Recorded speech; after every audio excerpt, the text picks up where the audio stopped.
আলহামদুলিল্লাহ রবিল আলমিন ওসলাতাম আলা সৈয়দুল মুরসালিন আম্মা বাদ।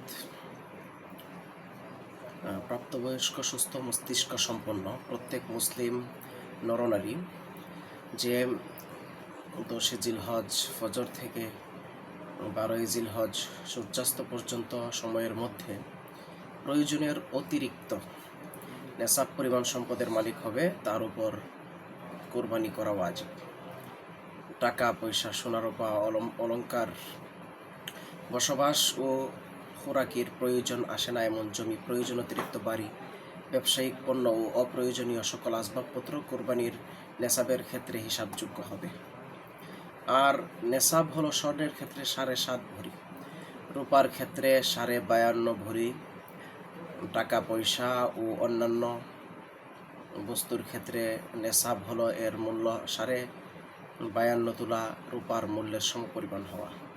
আর সোনা বা রূপা কিংবা টাকা পয়সা এগুলোর যে কোনো একটি যদি পৃথকভাবে নেশাব পরিমাণ না থাকে, কিন্তু প্রয়োজন অতিরিক্ত একাধিক বস্তু মিলে 52.5 তোলা রূপার মূল্যের সমপরিমাণ হয়ে যায়, তাহলেও তার উপর কোরবানি ওয়াজিব।